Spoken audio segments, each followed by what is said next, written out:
Hoy contamos con la presencia de dos importantes abogados. De hecho, el doctor Víctor Cubas nos visita. Él es ex fiscal supremo y profesor de la Universidad Nacional Mayor de San Marcos, y el abogado litigante, el doctor Benji Espinosa, egresado de la Universidad San Martín de Porres, en donde por supuesto también imparte cátedra. El tema que vamos a conversar hoy es un tema de vital coyuntura. De hecho, todos ustedes lo están pudiendo ver en sus monitores, y les pido que por favor puedan consignar sus preguntas, comentarios, todas las inquietudes que tengan, que yo se las voy a trasladar a los invitados de hoy. Es la prisión preventiva por 15 meses contra Keiko Fujimori. El Ministerio Público pidió 36 meses, el juez y la sala se lo dieron en un inicio, la Suprema dijo 18, el TC dijo 0, y hoy, y hace unos días por supuesto, se le ha dictado nuevamente 15 meses de prisión preventiva a Keiko Fujimori. Dicen algunos que esto nunca se ha visto, que a una persona investigada se le dicte por dos veces en un mismo proceso una misma prisión preventiva. Esto seguramente ha encendido el debate de la comunidad jurídica, y es la primera pregunta que le quiero formular a los invitados. Primero, darles la bienvenida a LP Pasión por el Derecho. Doctor Víctor Cubas, bienvenido a LP Pasión por el Derecho. El doctor Benji Espinosa también, bienvenido a LP Pasión por el Derecho. La primera pregunta que les quiero formular es: ¿cuáles son sus principales impresiones luego de la audiencia, doctor Víctor Cubas? Bueno, estamos realmente frente a una situación inédita en relación a la imposición de prisión preventiva, luego de que el Tribunal Constitucional declara nula la prisión preventiva impuesta en el proceso penal a fines de octubre del año 2018. Y en virtud de esta decisión del Tribunal Constitucional, la procesada es excarcelada en el mes de noviembre de 2019. Luego de ello, la procesada está sin una medida de coerción. Y esto no puede ser. Una persona procesada tiene necesariamente que estar ligada al proceso por medio de una medida de coerción, cualquiera de las que está prevista en el Código Procesal Penal. Y es por esa razón que el fiscal solicita la medida de prisión preventiva, y el juez ha resuelto imponerle 15 meses de prisión preventiva. Es un hecho inédito, no se ha producido anteriormente durante la vigencia del Código Procesal Penal, pero en mi concepto es perfectamente legal que se haya procedido de esa manera. ¿Cuáles son sus impresiones, doctor Benji Espinosa? Sí, bueno, primero saludo la presencia del doctor Víctor Cubas, a quien los que algo hemos escrito sobre el nuevo código hemos de hecho leído de sus libros para poder formarnos. Bueno, lo primero que debo decir es que comparto la apreciación de que se trata de un fallo inédito, que creo que marca y hace historia dentro del sistema procesal penal acusatorio. Yo sí discrepo respetuosamente de la posición del doctor. Creo que hay varias cosas que se hicieron mal. Yo empezaría diciendo: Keiko Fujimori estuvo por lo menos un año en prisión. Ahora le han ordenado 15 meses y el juez no ha dicho nada sobre el tiempo en que Keiko estuvo en prisión. Es decir, no hubo ningún cómputo sobre el tiempo en que Keiko estuvo en prisión. Podrán decirse, no, pues, pero finalmente esa prisión fue anulada por el Tribunal Constitucional. ¿Correcto? Es decir, es lo que se conoce en teoría del proceso como la ineficacia de un acto procesal. Pero la prisión aconteció. Ella estuvo privada de su libertad. Ella sufrió prisión preventiva. Estuvo tras las rejas. Eso no se puede obviar. Y eso debió haber merecido un cómputo de parte del juez. Eso es en primer lugar.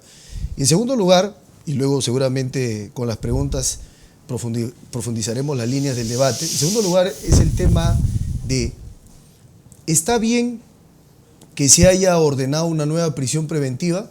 Cuando en algunas entrevistas en la prensa me preguntaron si es que el pedido era legal, era legítimo, yo consideraba que sí.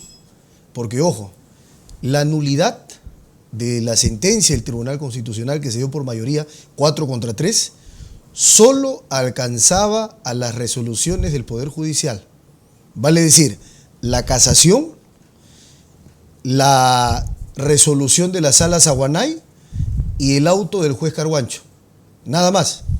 No atacaba para nada el requerimiento, lo dejaba incólume. Por tanto, podría mantenerse el requerimiento. Es más, de hecho, se ha ampliado. Yo creo que el problema jurídico no está ahí. El problema primero viene por el cómputo. No se computó nada. Se ordena 15 meses de prisión preventiva como si fuera la primera prisión. Es la segunda. Yo creo que hay una necesidad de computar ese plazo. Y hay muchísimas cosas más por debatir, ¿no? Ahora con las preguntas podemos hacerlo. Doctor Víctor Cuba, ¿usted difiere parcialmente o totalmente de esta opinión jurídica? El hecho señalado por el doctor Espinosa tiene razón. No ha habido un pronunciamiento expreso respecto al anterior tiempo de prisión preventiva sufrida por la procesada. Pero viéndolo desde el punto de vista práctico, para casos de delitos relacionados con crimen organizado, el plazo de prisión preventiva puede ser hasta el máximo de 36 meses. Entonces, ese cómputo de 36 meses de prisión preventiva no debe excederse por ningún motivo. Y en este caso no se ha hecho el cómputo, pero tampoco excede. Es indudable que si la procesada fuese llevada a juicio y se le impusiera pena, tendrían que pedir que se haga el cómputo del plazo de prisión preventiva para el descuento correspondiente en la ejecución de la pena. En la ejecución de la pena. En la ejecución de la pena, ¿no? Y allí se determinaría, pues, 13 meses más 15, en la actualidad, de todas maneras, no está superando el plazo máximo de prisión preventiva que está previsto en la ley. ¿El cómputo del plazo de la prisión preventiva se tiene que hacer en relación a la pena, doctor Benji, o es que...? Hay un tema interesante, porque no hay una regulación expresa, ojo. La regulación expresa que existe es, cuando a una persona la condena, ya, la ley dice, se abona, porque ese es el término, ¿no? Se cuenta, se abona en el cumplimiento de la pena el tiempo de prisión preventiva. Para poner un ejemplo y graficarlo así. Si a mí me ponen... Si estuve yo 12 meses de prisión preventiva y me condenan 5 años, yo no voy a cumplir 5 años, yo cumplo 4, porque ya estuve 12. Es decir, ya tuve un año en prisión preventiva que se tiene que abonar al cumplimiento en la pena. Eso es una regulación expresa del Código Procesal Penal de 2004. Eso está expresamente establecido. Lo que no está expresamente establecido es casos como este, como el de Keiko. Y yo tengo una postura principista. Yo creo que lo que hay que hacer es abonar el cumplimiento. Fíjate, si se puede hacer para la sentencia, que es el punto final del proceso, ¿por qué no hacerlo para el incidente, en donde todavía no hay término de proceso, pero en donde, es más, hay una persona a la que se le presume inocente y a la que se le encarcela preventivamente, porque es un riesgo para el proceso su libertad? Yo creo que no habría ningún inconveniente ni obstáculo para que se dé ese abono, ese cómputo de tiempo. ¿Habría algún inconveniente, doctor Víctor Cubas? Yo creo que lo que existe es una falta de regulación, ¿no? Efectivamente, el código establece que el tiempo de prisión preventiva que sufre una persona es de abono para el cómputo de la pena. Entonces, ese tiempo se va a descontar. Y el ejemplo que ha puesto el doctor es práctico, ¿no? Si a una persona la condenan a 5 años, a partir del momento en que empieza el cumplimiento, no va a cumplir 5 si es que ya estuvo 1 año en prisión preventiva. Mire, escuchaba algunas posiciones de abogados penalistas que señalaban lo siguiente. El juez Víctor Zúñiga Urday en la audiencia señaló que se acreditaba el peligro abstracto de fuga. Y esa ha sido una terminología que ha sido severamente cuestionada por un gran sector de la comunidad jurídica, porque muchos sostienen que el peligro de fuga no tendría que ser entendido como una abstracción, sino como un hecho concreto. ¿Existe realmente esa terminología, para empezar, el peligro abstracto de fuga? Y si existe, ¿qué es? Yo considero que el término abstracto no está correctamente empleado Ya. en el momento en que se manifestó. Porque, en mi opinión, sí existe un peligro concreto, ¿no?, de obstaculización del desarrollo de la investigación. Y el juez ha sido sumamente amplio en el desarrollo de la argumentación sobre los hechos que constituyen, ¿no?, o que le llevan a concluir en que existe ese peligro procesal. En consecuencia, si fuese coherente con ello, no estamos frente a un peligro abstracto, sino frente a un peligro concreto que es el que estaría determinando la decisión de imponer prisión preventiva.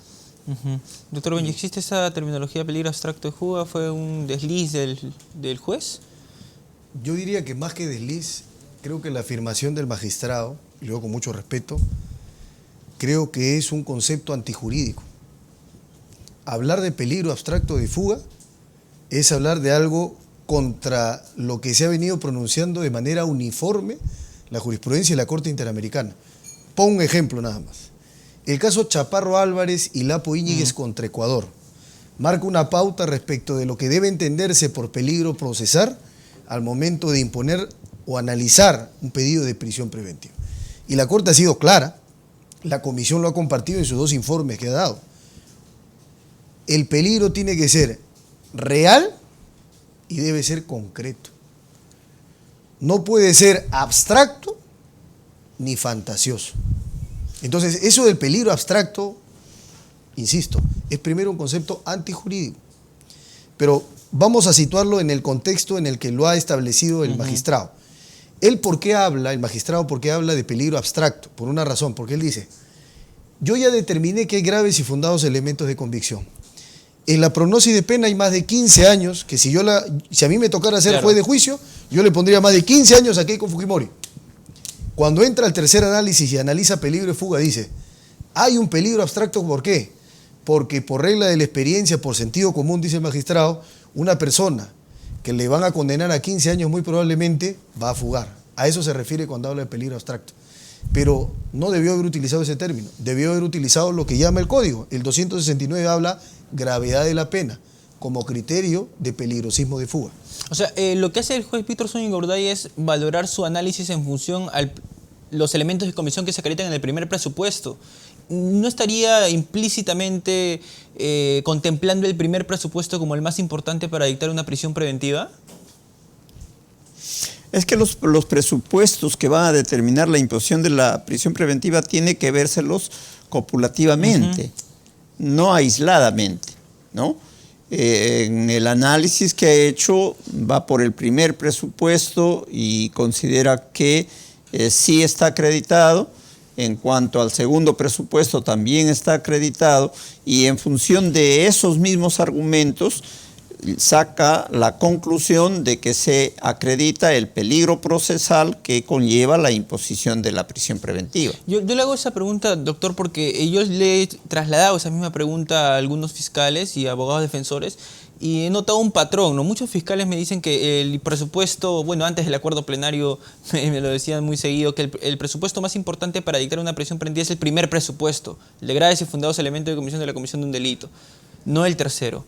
Y por otro lado, los abogados defensores sostenían que el presupuesto más importante para dictar una prisión preventiva no es el primero, sino el tercero.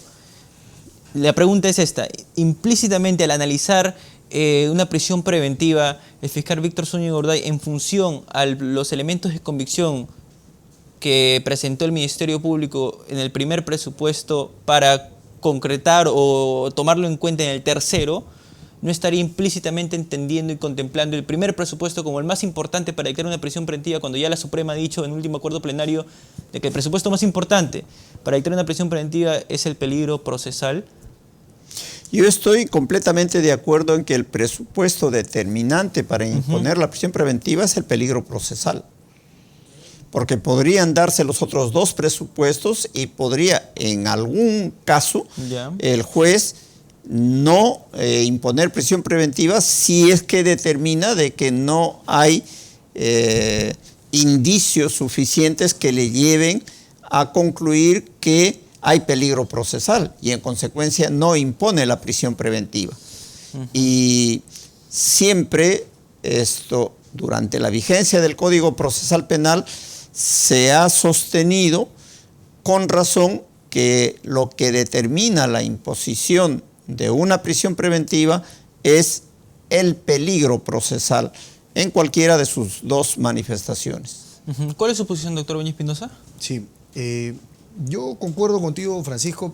Además, claro, cuando un magistrado parte por señalar, no debemos olvidar el tema de los graves y fundados elementos de convicción para valorar peligro procesal, claro, implícitamente, aunque no explícitamente, implícitamente lo que se está haciendo es, tengo argumentos de peso también para entrar con una suerte de antifaz de prejuicio para el peligro procesal.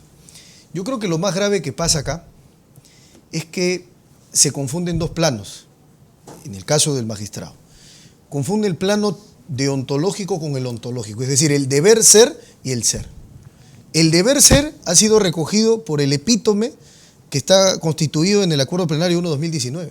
Es un epítome, es un resumen de todo lo que ya se ha dicho sobre la prisión preventiva, que es excepcional, que es subsidiaria, que tiene que haber evidencia no solo del delito, sino también del peligro procesal. Y ahí hay un punto muy importante, que hace que la prisión preventiva sea una medida cautelar, temporal, finita, no sine die, a diferencia de una pena que determina responsabilidad, la existencia del peligro procesal. Porque si tú le quitas el peligro procesal a la prisión preventiva, es lo mismo que la pena. Para poder hacer que la prisión preventiva sea cautelar y no una medida punitiva, precisamente tiene que establecerse el peligro procesal. Y viene un punto importante. Hablaba del plano deontológico en el sentido del deber ser. El general, el Tribunal Constitucional, la Corte Interamericana, la Comisión Interamericana, el Tribunal Europeo, y esto yo diría es una opinio juris communis, en general en el derecho mundial, la prisión preventiva es excepción. Y es excepción de excepción. Y para que sea analizada así, creo que lo que hay que trabajar es motivación reforzada de peligro procesal y cómo se construye el peligro procesal. Yo quisiera, por ejemplo, que abordemos un punto que a mí me parece cuestionable de la argumentación que se ha hecho en peligro de fuga. El magistrado dice que el arraigo posesionario y domiciliario de Keiko Fujimori no es de calidad.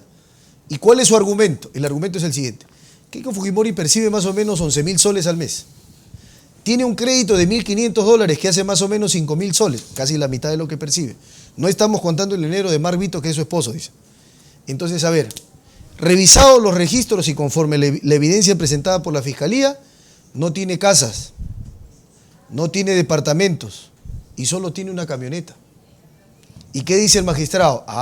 Voy a hacer una inferencia. Keiko Fujimori no ha querido arraigarse. Ella podía haber, como hace mucha gente, así dice, textualmente está en la resolución, como hace mucha gente en el Perú, haber sacado un crédito hipotecario. ¿Por qué no lo hizo? No quiere arraigarse. Entonces, hay un desarraigo posesionario, o mejor dicho, hay un arraigo posesionario domiciliario de baja calidad. Ese es el argumento del magistrado. Sí, de hecho esto es lo que también ha generado bastantes controversias en la comunidad jurídica. Y doctor Víctor Cuba, justamente eso es lo que también manifiesta lo que ha mencionado el doctor Beña Espinosa, ¿no? Que no sería un arraigo de calidad el arraigo domiciliario que tiene Keiko Fujimori porque ella tenía los recursos económicos para poder adquirir un inmueble propio, pero no lo hizo, vive en casa alquilada. ¿Es suficiente ese arraigo? ¿Cómo es que se podría usted valorar ese criterio que ha tomado el juez Víctor Zúñiga Orday? Ese criterio. Yo comparto los criterios del doctor Espinosa en el sentido de que en esta oportunidad, como en la anterior, el peligro de fuga no es latente y no debió fundamentarse la imposición de la prisión preventiva como no ocurrió en la oportunidad anterior en el peligro de fuga. Para mí, la prisión preventiva con la que estoy de acuerdo que se haya impuesto viene por el lado del peligro de obstaculización del desarrollo de la actividad probatoria. Y sobre eso ha habido una exposición bastante amplia respecto a, por ejemplo, cómo se ha pretendido instruir a testigos para que falten a la verdad, cómo se ha falseado informes presentados a la OMPE, cómo se han elaborado cómo se han desarrollado acciones tendientes a disfrazar los presuntos ingresos con inexistentes aportes de personas que no hicieron, etcétera, etcétera. El conjunto de todo ello es en realidad obstaculización de la actividad probatoria. Pero además, en este aspecto, en esta oportunidad ha habido un desarrollo mayor, como es la mención que se hace expresamente a las actividades de relacionamiento entre las autoridades, altos funcionarios, el hecho de que se le encargó al entonces presidente del Poder Judicial entablar relación con el fiscal de la Nación de ese momento, ¿no? Para que direccionaran determinadas acciones a favor de la organización Fuerza Popular, etcétera, etcétera. Entonces, para mí, el fundamento que está dando lugar a la prisión preventiva no es el peligro de fuga, sino es el peligro de entorpecimiento de la actividad probatoria. O sea, en apelación, la defensa de Keiko Fujimori podría cuestionar lo que ha sostenido Víctor Zúñiga Hurtado con respecto al peligro de fuga. Yo creo que sí. Yo coincido plenamente con las apreciaciones que hace el doctor en cuanto a peligro de fuga y me atrevería a decir que eso no es solvente, no es un argumento suficientemente desarrollado y que puede ser fácilmente cuestionado. No así el peligro de entorpecimiento de la actividad procesal. ¿Cuál es su opinión, doctor Benji, sobre obstrucción a la justicia, ¿no? Claro. Ahora entrando al terreno del peligro de obstaculización, coincido en una parte con lo que dice el doctor Cubas porque es cierto. Ojo, y voy a dar una apreciación que la di también antes respecto de la primera prisión de Keiko. Creo que en la primera y en la segunda, ahora voy a precisar sobre la segunda, pero la primera era más sólido el peligro de obstaculización de lo que es ahora. ¿Por qué? Porque precisamente hoy con el Acuerdo Plenario 1/2019 se está recogiendo un criterio que viene de hace muchísimo tiempo, pero que en el Perú no se había asumido. Viene del Tribunal Europeo, que es el que desarrolla la doctrina en los 7 criterios para evaluar plazo razonable. Viene de la Corte Interamericana, que lo asume en el caso Valle Jaramillo contra Colombia, y viene del caso Argüelles contra Argentina. ¿Cuál es ese criterio? El criterio del paso del tiempo. Claro. ¿Qué significa ese criterio? Nuestra Corte Suprema ha dicho en el Acuerdo Plenario 1/2019 que mientras más tiempo pase o el proceso penal tenga más tiempo en marcha, el peligro de obstaculización va disminuyendo. Y lo que hay que analizar es qué ha hecho la Fiscalía en ese tiempo. Entonces, hay doble análisis que hacer. Primero, en libertad, Keiko Fujimori, hoy, ¿qué riesgo comporta? ¿Correcto? Y 2, ¿cómo se ha comportado la Fiscalía en todo este tiempo en que Keiko Fujimori ha estado en prisión? Habría que analizar con detalle. Hay muchas cosas interesantes. Por ejemplo, si es que dice que testigos, ¿no es cierto?, estaban amenazados, acudió a la figura de la prueba anticipada, pidió la audiencia, se hizo el minijuicio para tomar su declaración, porque es la excepción. La prueba anticipada es, frente a circunstancias como esta, me aseguro con la información y cuando llega al juicio ya la oralizo. No espero el juicio, porque el testigo si no cambia de versión, o al testigo lo matan o lo desaparecen. Hay que ver cómo ha actuado la Fiscalía también. Y voy a cerrar mi apreciación respecto al peligro de obstaculización con lo siguiente. Punto importante. Creo que falta definir en la jurisprudencia de la Corte Suprema cuál es el estándar del peligro procesal. En la casación del caso ONP se dijo con la ponencia del doctor San Martín que el estándar era sospecha suficiente. En la resolución del caso Keiko Fujimori, Víctor Zúñiga dice, para peligro procesal el estándar es sospecha suficiente, Sí, lo dice. que es menor, está debajo de la sospecha grave, que es para elementos de convicción. Creo que es un tema por trabajar todavía. Sobre obstrucción, lo que señala también Víctor Zúñiga Urday es que al ser un delito imputado en elementos graves y fundados en elementos de comisión de la comisión de un delito en el primer presupuesto, ya por antonomasia en el tercero, la obstrucción quedaría acreditada per se, o hace un símil de ese calibre, ¿no? Como es un delito imputado también, entonces ya pues, por antonomasia quedaría en el tercer presupuesto obstrucción a la justicia también acreditada. ¿Esto también, doctor Víctor Cuba, es un criterio errado del doctor Zúñiga Urday, que también podría ser cuestionado en apelación? Es factible que pueda ser cuestionado indudablemente en la apelación. Pero respecto a lo que se acaba de decir de obstaculización de la actividad probatoria, plenamente de acuerdo. Además ya la jurisprudencia lo ha establecido, que la actividad del Ministerio Público puede ir desvaneciendo esos aspectos. Y yo recuerdo un caso importante en el desarrollo de esta investigación. Un testigo de la zona de San Martín que se es llamado al proceso para tomar su declaración como testigo porque él aparece como aportante. Y él dice, no estoy en condiciones de aportar porque soy un trabajador, no tengo ni siquiera salario mínimo y sería imposible que pueda reunir una cantidad como la que aparece en el aporte.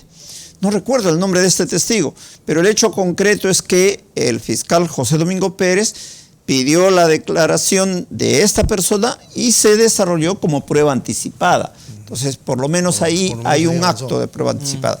Pero perfectamente de acuerdo en que frente al peligro de obstaculización de la actividad probatoria que deviene de amenazas a testigos, a peritos, etcétera, la actividad del Ministerio Público puede ir aminorando ese peligro procesal porque adopta medidas que están perfectamente previstas. Ahora, el equipo especial, Domingo Pérez ha dicho de que en 2 meses va a presentar la acusación.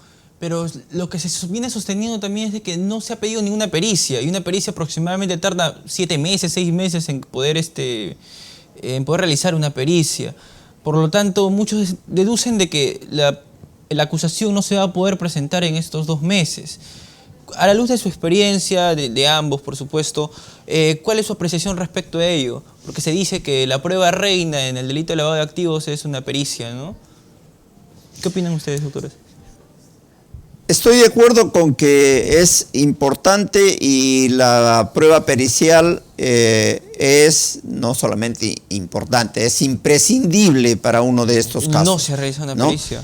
Lo que no estoy seguro es si se haya o no realizado. ¿Por qué? Porque nosotros hacemos apreciaciones desde fuera del desarrollo del proceso, ¿no? Y hay cosas y actos de investigación que se desarrollan y que no necesariamente nos enteramos, como podría ser de que el fiscal ha dispuesto la realización de una pericia y que ésta se viene desarrollando. Por lo demás, tengamos en cuenta que la investigación no está pues empezando, la investigación ya está desarrollada e inclusive antes de que se dé esta situación de pedido de prisión preventiva, de formular el requerimiento de prisión preventiva, ya se había manifestado que a fines de febrero podría estarse presentando el requerimiento de acusación en este proceso. Sí. Doctor, ¿cuál es su opinión? 2 cosas.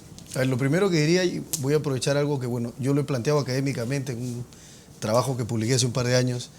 En los delitos de lavado de activos siempre se exige pericia. Sí. Y la pericia contable tiene un objeto, un propósito determinado, que es determinar desbalance. Desbalance, claro. Existencia y desbalance o no. Que no necesariamente podría significar que haya lavado de activos. Claro, a eso voy. ¿Por qué? Porque tú sabes que el delito de lavado de activos, el que regula el Código Penal peruano, en el Perú no se castiga el enriquecimiento de particulares. Como no se castiga el enriquecimiento de particulares, no es elemento del tipo el desbalance, como sí lo es, por ejemplo, para el enriquecimiento ilícito del 401 del Código Penal. Ahí sí, el desbalance hace parte del tipo, hay que establecer el desbalance, la vía idónea es la pericia. Pero sí es importante, lo ha dicho la sentencia plenaria casatoria 1/2017, en los delitos de lavado como indicio. Como indicio hay que determinar, es importante una pericia, ¿correcto? Las pericias demoran tiempo. Hay que ver por qué no se dispuso antes. Ojo, estamos elucubrando. No sabemos a ciencia cierta si se mandó, se ordenó hacer o no. Lo importante es ver, y creo que esto me da pie al segundo punto, cuán diligente ha sido la Fiscalía. Porque claro, en los medios de comunicación, el equipo especial tiene, si no 19, 20 sobre 20 en nota, por los resultados que aparentemente está logrando. Pero ojo, la Fiscalía no tiene resultados, lo sabe el doctor Víctor Cubas mejor que yo como fiscal, y además que ha tenido casos emblemáticos, con mucho éxito además en su haber. La Fiscalía no tiene éxito cuando logra prisiones preventivas. La Fiscalía tiene éxito cuando logra condenas. La impunidad se acaba con condenas, no con prisiones preventivas. Las estadísticas dicen que la mayoría de prisiones preventivas terminan en absoluciones. Entonces, total, no tendría ningún sentido que Keiko Fujimori haya estado en prisión preventiva, se le dé una segunda prisión preventiva con lo que pase, con lo que vaya a pasar, si finalmente es absuelta. A Keiko Fujimori tienen que vencerla en juicio. Esa es la clave en este caso. ¿Algo que acotar, doctor? Completamente de acuerdo, ¿no? Lamentablemente venimos de un sistema procesal en donde estos aspectos no han sido tomados en cuenta, ¿no? Y donde ha habido más un simbolismo penal y procesal. Y el nuevo código no, pues el nuevo código exige resultados. Y el resultado de un proceso penal es una condena. Y habrá que esperar, afortunadamente el tiempo pasa rápido, el fin de año, para poderse convencer si la Fiscalía ha hecho un trabajo como debe ser y logra una sentencia condenatoria, en este caso tan emblemático. ¿Usted, doctor Víctor Cubas, cree que le van a revocar la prisión preventiva a Keiko o que la van a confirmar? Desde el punto de vista de cómo se desarrollan los procesos penales en el Perú, cómo es el desenvolvimiento de los magistrados jurisdiccionales en este aspecto, yo creo que no.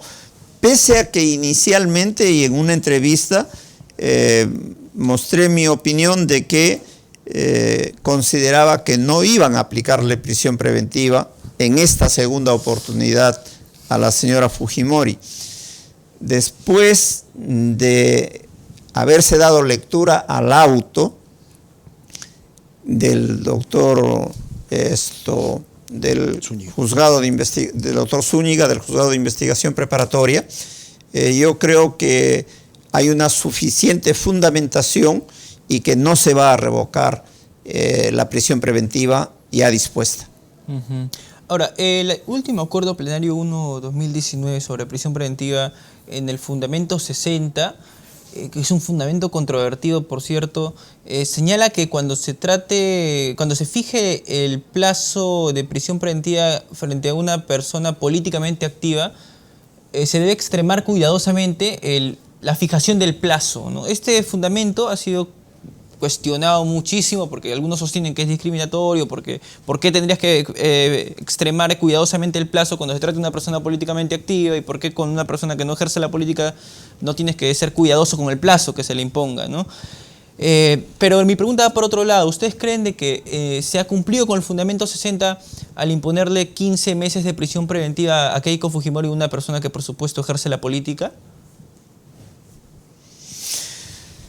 Yo creo que el juez ha considerado más que ello el criterio de proporcionalidad de la prisión preventiva y actuado en función del avance ya de la investigación y de lo que se viene sosteniendo últimamente, que la investigación ha avanzado significativamente y que tiene suficiente material como para formular acusación y continuar con el desarrollo del proceso penal. En consecuencia, el juez considera proporcional y razonable el plazo de 15 meses que está disponiendo. ¿Sus opiniones, doctor Benji? Es un tema interesante, ¿no? La motivación del plazo. El juez Zúñiga lo que ha hecho es motivar y se ha proyectado. Ha dicho, investigación unos meses más, etapa intermedia va a durar esto, y juicio y segunda instancia durará esto, 15 meses, porque en efecto, inicialmente se hablaba de que la prisión preventiva, de manera equivocada, estaba en la ley.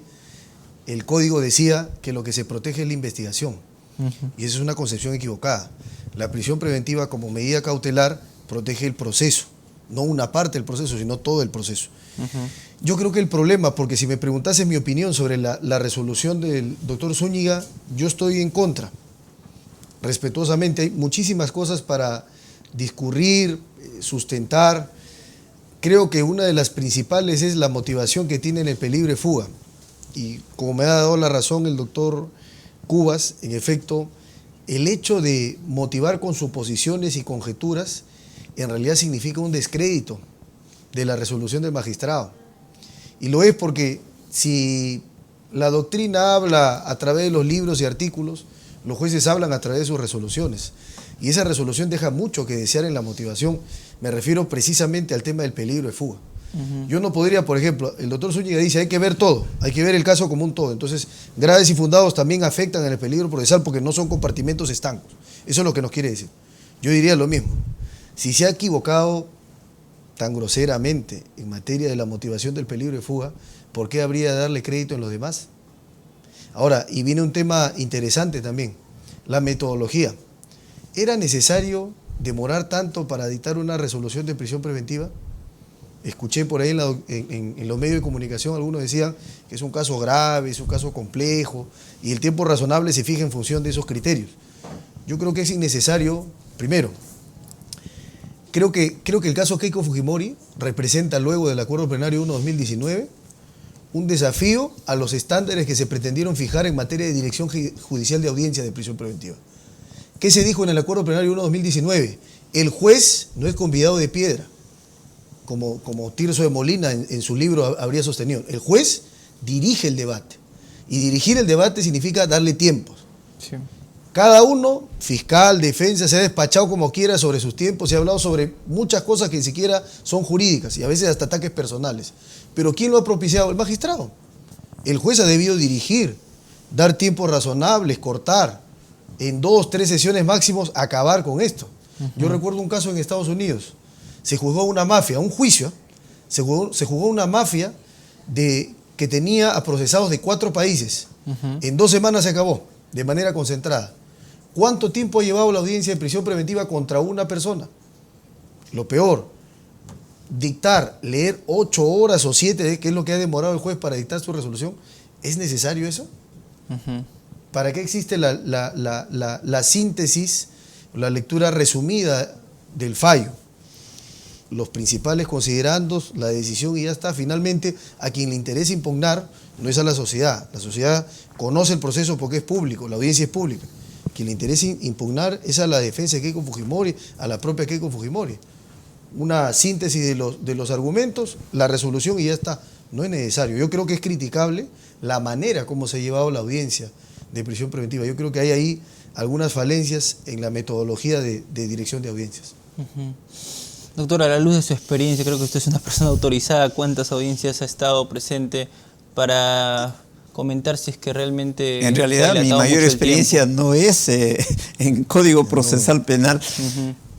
Primero porque está vigente a nivel nacional desde el 2006, ¿no? Pero en el interior del país, yo he estado trabajando en Lima recién a partir del 2011 para casos de delitos de corrupción, y después de la ley contra el crimen organizado para casos de delitos como el de lavado de activos. Normalmente tardan mucho las audiencias de prisión preventiva, esto es inusual. Yo estoy completamente de acuerdo con el doctor Espinosa en que el aspecto más deficitario de manejo del Código Procesal Penal es el que se relaciona con el desarrollo de las audiencias y dentro de ellas principalmente con la audiencia de prisión preventiva. En realidad, este aspecto ya se ha venido criticando a nivel de la jurisprudencia, no de ahora, de otros procesos igualmente emblemáticos porque afectan a figuras políticas. El caso de la audiencia de prisión preventiva de Ollanta Humala y su esposa. Sí. Y la resolución del Tribunal Constitucional manifiesta, ¿no?, inclusive haciendo la crítica de que se desarrollan audiencias excesivamente prolongadas en horas que ya son inadecuadas para el desarrollo de la actividad procesal. Y frente a esto, ¿cuál ha sido la reacción? En la práctica, ninguna. Esta audiencia ha tenido una duración que en la realidad parecía más el desarrollo del juicio o del juzgamiento que de una audiencia propia de prisión preventiva. Sin embargo, hay que tener en cuenta un aspecto ahí, que allí se dan exigencias planteadas por la misma defensa. La defensa quiere que se le haga una exposición individual de cada uno de los y una sustentación de cada uno de los elementos que la Fiscalía presenta como sustento. Y luego viene la réplica y la dúplica, y esto va siendo una audiencia excesivamente larga. Entonces, acá tiene que haber necesariamente una regulación a nivel de jurisprudencia de tal manera de ir haciendo los enfoques y las rectificaciones necesarias para que una audiencia de prisión preventiva no sea lo que viene siendo en la actualidad. Mira, ha nombrado usted el caso de Humala. Hay en la sentencia que declara fundado el habeas corpus a favor del matrimonio Humala, hay un criterio muy interesante que fija el Tribunal Constitucional, el fundamento 67. Es un fundamento de voto de Eloy Espinosa Saldaña. Para efectos de dictar una prisión preventiva contra una persona que tiene hijos menores de edad, es obligación del juzgador analizar el impacto que va a tener sobre los menores esa medida tan gravosa, ¿no? Keiko tiene hijos y tiene hijos menores de edad. Entonces la pregunta que se cae madura frente a este criterio del Tribunal Constitucional es, ¿el juez motivó en su resolución esto? O sea, ¿tomó en cuenta este criterio del TC para poder resolver esta prisión preventiva? ¿Cuál es su opinión de ambos, doctor Benji Espinosa? Sí. Mire, yo rescato ese fue un voto del doctor Eloy Espinosa Saldaña, que lamentablemente no se hizo sentencia, porque yo estoy de acuerdo. ¿Y eso sabes de dónde viene, Francisco? Viene de un mandato de la Convención de los Derechos del Niño, de los que el Perú es parte del año 89. Viene de los pronunciamientos del Comité de la ONU sobre los Derechos del Niño, que es el órgano que interpreta los alcances de la Convención de los Derechos del Niño. La Convención de Derechos del Niño es muy clara, dice: en todo proceso judicial donde el resultado pueda afectar los derechos e intereses de los menores, de los niños, tiene el juez que establecer una motivación especial. Eso es lo que se pidió en el voto de Eloy Espinosa en el caso Humala. Eso, ¿dónde debería entrar a debatirse y a motivar un juez? En su principio de ponderación o proporcionalidad en sentido estricto. En lo que Alexis llama la fórmula del balancing test, la fórmula del peso. Hay que balancear, hay que poner en un platillo las razones del Estado para privar de la libertad y en el otro platillo las razones del procesado para afrontar su proceso de libertad. No es lo mismo la prisión preventiva por una persona soltera que por una persona que no tiene hijos, que una persona que sí los tiene. Ese creo que es un criterio importante, principista de derechos humanos, que debería extenderse a nivel nacional. ¿Cuál es su opinión, doctor Víctor Cuba? Completamente de acuerdo. El problema es que nuestro país ha estado alejado, pues, de la doctrina de los derechos humanos, ¿no? La legislación y la práctica forense han estado muy alejados de estos aspectos, ¿no? Y indudablemente que se vienen a reflejar cuando se plantean casos emblemáticos como los de los políticos que tienen la posibilidad de llegar al Tribunal Constitucional y de allí surgen estos planteamientos, pero cuando se trata de otras personas, en el Perú hay aproximadamente 100.000 internos en los penales, de los cuales un poco más del 50% son presos preventivos. Indudablemente dentro de ellos hay mucha gente que son padres de familia y que al imponerse la medida de prisión preventiva ni siquiera ha estado cercana a la posibilidad de hacer este análisis, ¿no?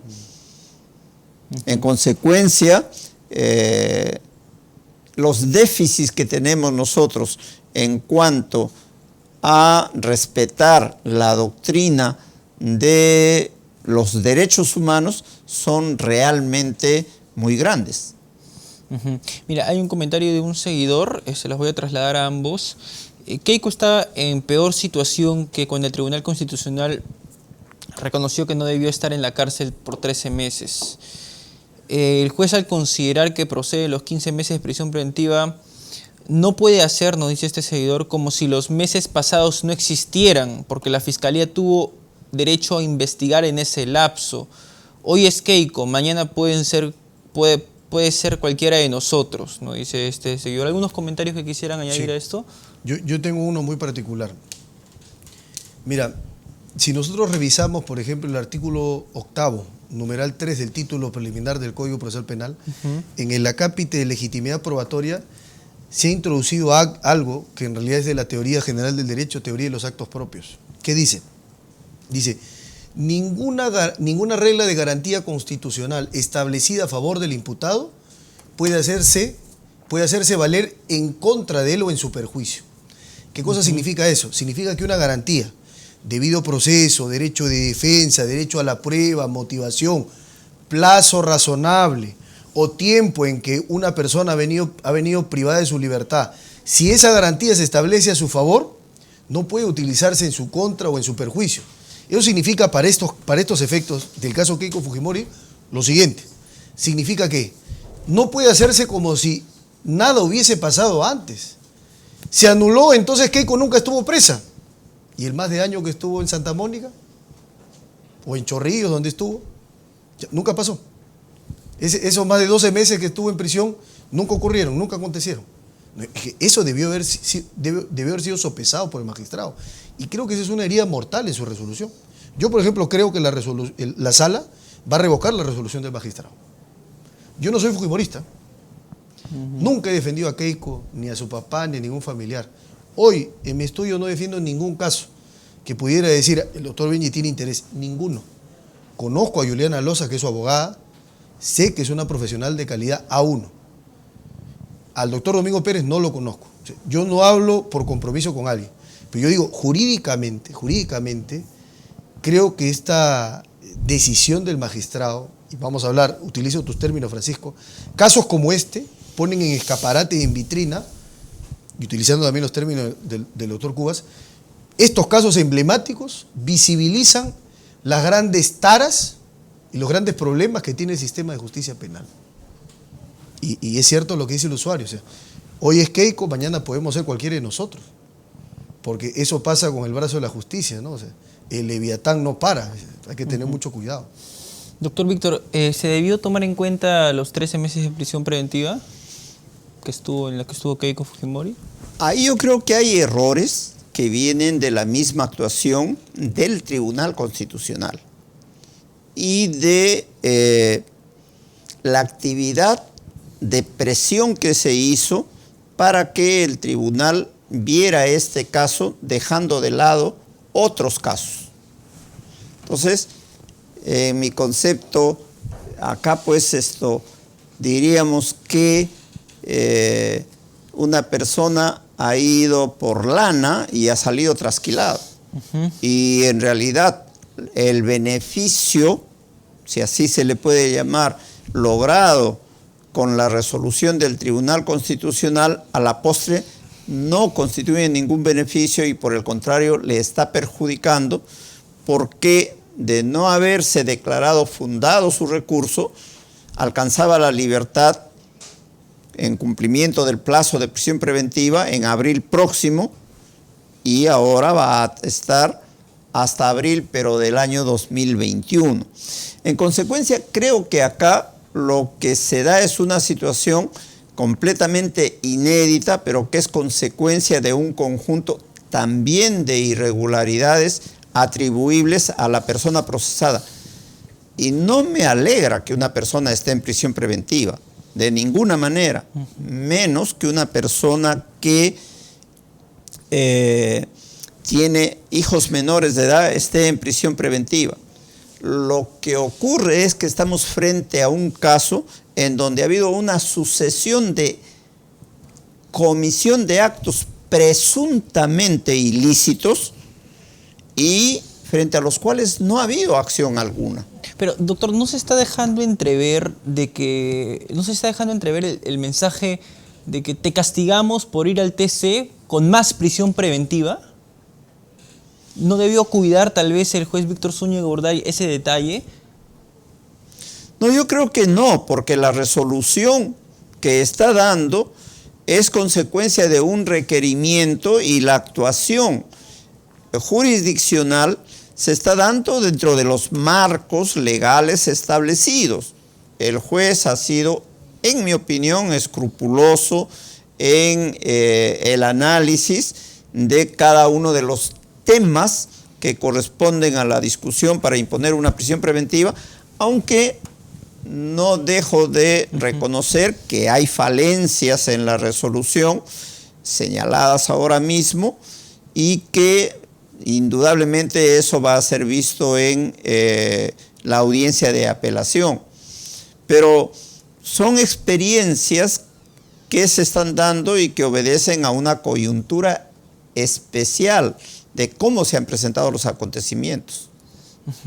Doctor, ¿usted cree acaso de que el juez Víctor Zúñiga Urday debió cuidar las formas en cómo motivaba su resolución? Porque desde otras trincheras se está sosteniendo de que el mensaje que se está dejando entrever es ese, ¿no? Que por ir al Tribunal Constitucional te vamos a dar más prisión preventiva, porque si no te ibas al TC podías salir antes. Sí. Puede ser una lectura, Francisco, válida, de hecho, y creo que hay un tema interesante ahí. Por eso es que era necesario que se haga el cómputo del tiempo, ¿correcto? No se hizo. Pero además hay algo más importante, es el tema de la labor de un magistrado, de la motivación que tiene que hacer, y el magistrado no puede ser ni prejuicioso ni puede entrar prejuiciado a resolver. Y esto lo digo porque recuerdo ahora, y hay también una afirmación en realidad que es bastante grave. El magistrado dice lo siguiente sobre el arraigo laboral, recuerdo. Sobre el arraigo laboral, el magistrado dice, el trabajo dignifica al ser humano. Sin embargo, cuando una persona delinque, el delincuente, ¿correcto? Cuando trabaja, delinque, obviamente hace todo menos dignificar, no hace todo menos llevar una labor digna. Y como tenemos graves elementos de convicción de que habría delito, entonces nosotros suponemos, ¿no es cierto?, de que no hay arraigo laboral.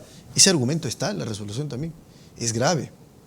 O sea, yo creo que si algo nos enseña esta resolución es que en estos casos hay que defender siempre. O sea, uno está en estos escenarios muy difíciles, de mucha exposición, en un choque muy grande en la opinión pública y fuerzas políticas.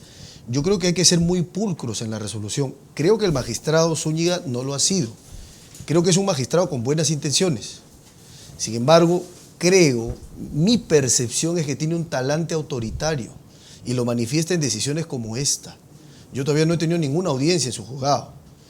Vamos a ver cómo se comporta cuando la tenga ahí, pero de verdad sí me preocupa que hayan magistrados con ese tipo de motivación. Porque con ese tipo de motivación, entonces tú le imputas cualquier delito a cualquier persona y va a ir presa y no va a tener arraigo laboral porque ya está la imputación. Y hay graves y fundados elementos de convicción. Ese no es el elemento más importante. Siempre es el peligro procesal y la motivación debe ser cualificada, especial o reforzada. Eso es lo que se exige. Palacio Sánchez nos dice, doctor Benji Espinosa, la supuesta arbitrariedad contra Keiko Fujimori lo podemos sufrir cualquiera de nosotros. Debemos recordarle que no a cualquier ciudadano se le investiga por formar parte de una presunta organización criminal. Eso es lo que nos diferencia. ¿Qué le respondería? Claro, lo que pasa es que, a ver, al ciudadano que está comentando, yo le contestaría, claro, hoy no pueden ser investigados, mañana juntas a 3 personas, la ley de crimen organizado dice, requisitos por una organización criminal, 3 personas mínimo. Temporalidad, vocación de permanencia y una estructura jerárquica de roles. Ya está, los elementos por una organización criminal. Fácil es construir imputaciones. El tema no es cómo crean los casos, cómo se construyen los casos de parte de la Fiscalía. El tema es que el juez debería hacer una labor de control o debería ser garantía de que no cualquier pedido prospere en aras de nuestra libertad. Más aún, fíjense, cosa distinta sería si estuviéramos hablando de una persona condenada. No lo es, está en investigación. Una opción es la condena, la otra es que la absuelvan. Si la absuelven, ¿qué va a pasar? Keiko va a reclamar, va a decir, estuve en prisión por un caso donde finalmente me absolvieron. Y ahí viene a prédica otro tema importante, el derecho a la indemnización por error judicial. ¿Y dónde va a reclamar? ¿Ante la Corte Interamericana de Derechos Humanos? Un tema fundamental. La pregunta es, ¿cómo lo haría además? El derecho a la indemnización por error judicial lo tenemos de la Constitución del 33. No hay ningún caso en el Perú donde se haya pagado indemnización. ¿Por qué? Porque no hay presupuesto. Esos son nuestros problemas. Ahí está una tara más del sistema de justicia penal. Doctor Víctor Cubas, ¿es fácil formular imputaciones? Yo creo que en el Perú es sumamente fácil formular imputaciones. Además, esto ha sido una medida muy recurrente para impedirle el acceso a alguna función pública a los ciudadanos. Y lo ha sido más en la vigencia del Código de 1940 que en la del Código Procesal Penal, que indudablemente es garantista y tiene mayores controles, mayores cerrojos. Pero es en realidad. Además, en nuestro país estamos muy acostumbrados a esta falta de respeto cotidiana que se da y hacer cualquier tipo de atribución. Pero en el caso concreto que estamos analizando, yo creo que no está en ese marco. Yo creo que hay elementos suficientes, indicios, en mi opinión, para considerar que se han cometido los delitos que son materia de investigación. Completamente de acuerdo que el juez tiene que ser sumamente cuidadoso. El juez de investigación preparatoria es un juez de garantías. El juez, desde la Constitución de 1940, es el garante de la vigencia plena de los derechos fundamentales de las personas. Y el doctor Espinosa, con la amplia experiencia que tiene por su paso por Costa Rica, donde funciona la Corte Interamericana, pues tiene una visión amplísima de estos aspectos. Pero en nuestro país estamos lejos de alcanzar esos estándares, por lo mismo que hay un conjunto de limitaciones, tanto para el Ministerio Público como para los órganos jurisdiccionales.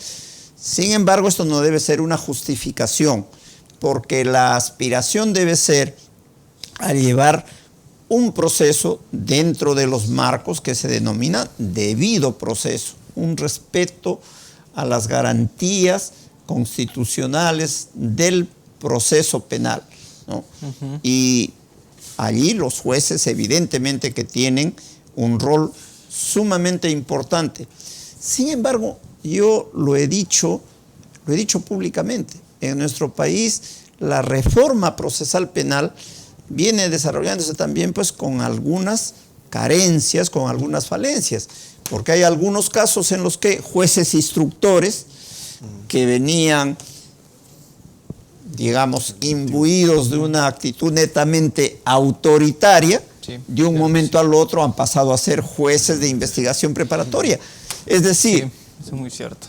de ser un juez propio de un sistema inquisitivo a desempeñar una función de un juez garantista, de un juez de garantías propio de un sistema acusatorio. Entonces, esas cosas tenemos que irlas solucionando en la medida en que se vaya profundizando la implementación de la reforma procesal penal.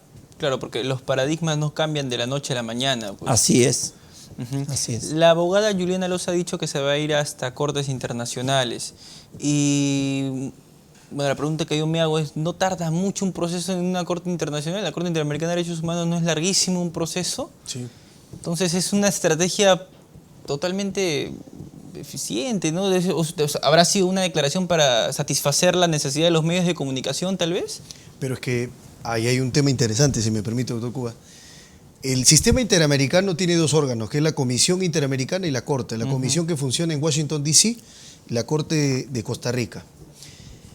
Normalmente un proceso ante la comisión para que se resuelva hasta el fondo, o sea, para que la gente entienda, para que haya sentencia demora entre 6 a 8 años. Larguísimo. Luego la comisión lleva el caso a la Corte y demora entre medio año, un año y se resuelve. La Corte siempre es más rápido. Pero tú no puedes llegar directo a la Corte, primero llegas a la comisión, que es el filtro. Ahora, yo creo que Juliana se ha referido a una figura. Hay una figura excepcional. Se llama medidas cautelares. Las medidas cautelares están reguladas por la Convención Americana, por el Estatuto de Reglamento de la Comisión Interamericana y establece un supuesto. Supuestos de graves daños que pueden tornarse en irreparables. Entonces, Juliana quizás se ha hecho referencia a esa figura de pedir una medida cautelar ante la comisión. Ahora, te digo también, ¿cómo funciona la comisión? Las medidas cautelares deberían resolverse en el día. A veces demoran un mes. Pero han habido medidas cautelares. ¿En qué casos, por ejemplo, se han dado medidas cautelares? En casos de personas condenadas en Estados Unidos, les han condenado a pena de muerte, están en el corredor de la muerte, a la espera de la ejecución. Su abogado plantea, hay afectaciones al debido proceso, como he presentado una denuncia a la Comisión Interamericana, mientras se resuelva mi denuncia, dame la cautelar. ¿Por qué? Porque si lo ejecutan, ya no tiene sentido. Casos como ese, casos de antirretrovirales, personas que sufren, están infectados, ¿no?, con VIH, necesitan los antirretrovirales, el Estado no se los da, y entonces se presenta una medida cautelar, se demanda al Estado, mientras resuelve si tengo una o no razón, si el Estado me debe o no dar estas medicinas, yo quiero que me la des anticipadamente vía una medida cautelar. Casos gravísimos como eso. Te digo también, la jurisprudencia de la Comisión Interamericana en materia de privados de libertad es muy restrictiva. Hay miles de personas que han pedido, no digo cientos, miles de personas que están presas con condena, que han pedido medidas cautelares y en casi todos los casos la Comisión Interamericana se las ha rechazado. La posibilidad existe. Vamos a ver si la comisión se la da, pero existe. Por lo menos normativamente. Es un derecho que tiene todas las personas de recurrir a la jurisdicción supranacional en defensa de sus derechos. En esa parte estoy plenamente de acuerdo en que la persona no solamente lo proclame, sino que lo ejecute, que se valga de los organismos supranacionales para reclamar sus derechos.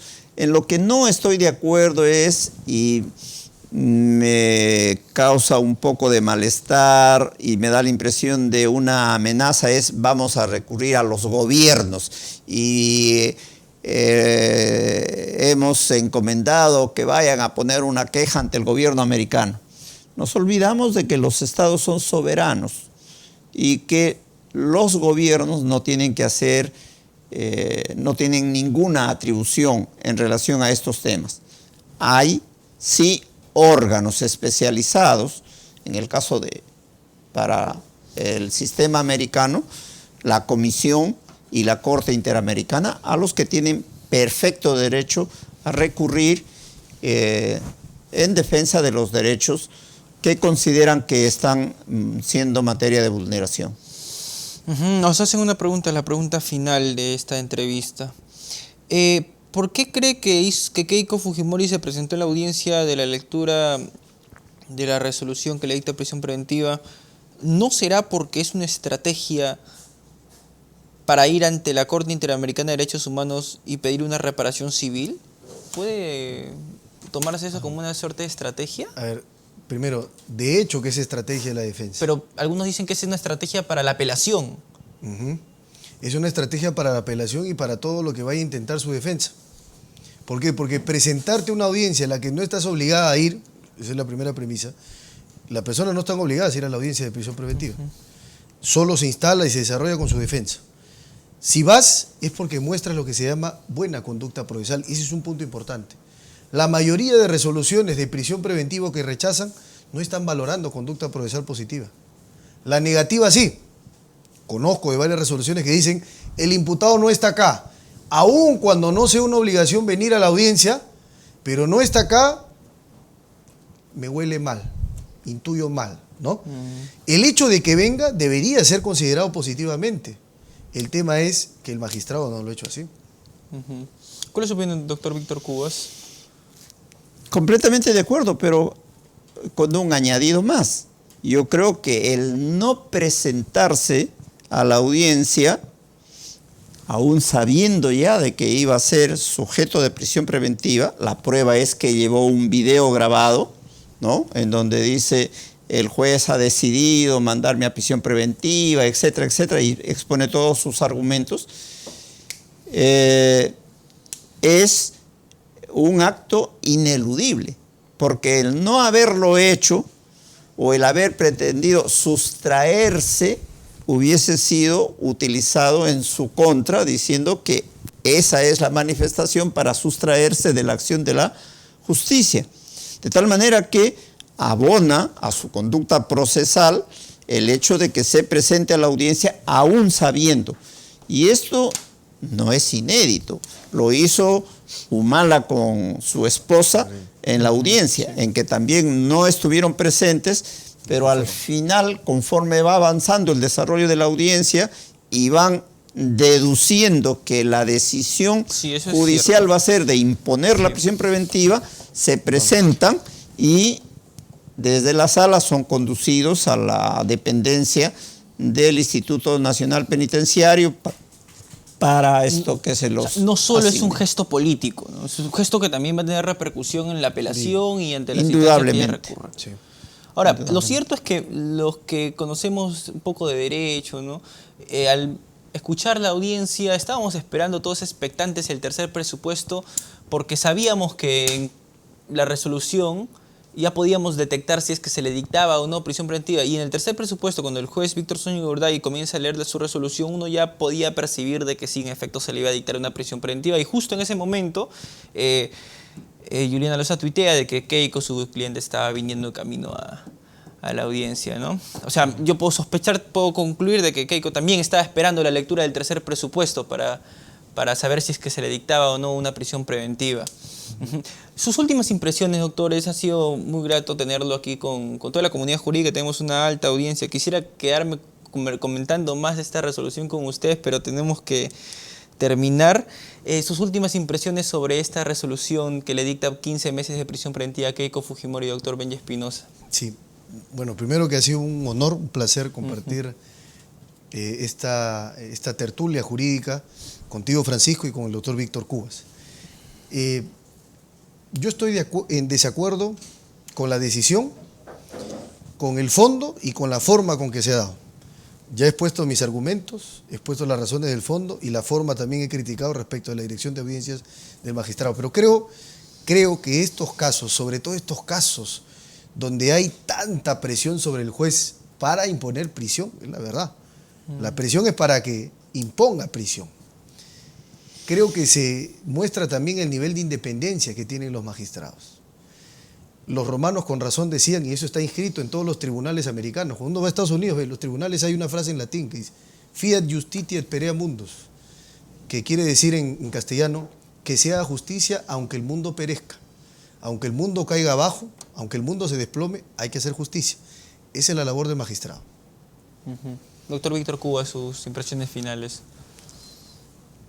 Previamente agradezco la invitación. Para mí igualmente ha sido muy placentero de partir con el doctor Espinosa. He tomado algunos de sus textos para escribir algunos artículos también. Conozco de su competencia profesional y me alegra porque los que ejercemos la docencia debemos vernos gratificados cuando los alumnos superan y superan ampliamente a los maestros. Y este es el caso de ustedes. Y me permito discrepar esto muy respetuosamente también con mi colega abogado. Para mí la medida de prisión preventiva es legal, es una respuesta del juez de investigación preparatoria al avance de las investigaciones y a la ampliación que se ha hecho en el marco de imputación. Pero hay algo más que es importante. nuestro país viene sufriendo una situación de desinstitucionalización desde el año 1990, graficada en destrucción de partidos políticos, de órganos gremiales, etcétera, etcétera. Y paralelamente con eso, de una profundización de la corrupción. Y yo creo que las acciones últimas que se vienen adoptando por parte del equipo Lavajato, fundamentalmente, cumplen el papel de prevención general y deben cumplir a la postre el principio de prevención especial del derecho penal. Que los peruanos entiendan de que no se puede hacer lo que se quiere, que hay un marco jurídico que debe ser respetado y que cuando estos actos son cometidos por quienes desempeñan funciones públicas, por quienes ejercen la dirección de los órganos políticos, debemos ser más drásticos en la sanción, porque eso es lo que nos permitirá ir sentando las bases de respeto del orden jurídico. Bien, doctor, muchísimas gracias por su participación en esta tribuna de entrevista. Igualmente, doctor Benny Espinosa, gracias por participar en esta tertulia académica, por supuesto, sobre la prisión preventiva por 15 meses contra Keiko Fujimori. Esperamos tenerlo más seguido aquí, tal vez con otros panelistas, para poder comentar otras resoluciones de vital interés para la comunidad jurídica. A todas las personas que se han conectado a esta transmisión, todos los días tenemos transmisiones, entrevistas de esta naturaleza. No olviden conectarse a la plataforma LP Pasión por el Derecho, el portal jurídico más visitado de todo el Perú. En su programa Se Corre Traslado, programa suyo. Lo hacemos los invitados, yo, quien les habla, y ustedes, por supuesto, con todas las preguntas y comentarios que puedan suscribir en la caja que aparece al costado derecho de sus monitores. Yo me despido de ustedes aquí en su programa Se Corre Traslado a través de la señal del portal jurídico más visitado de todo el Perú, LP Pasión por el Derecho. Permiso.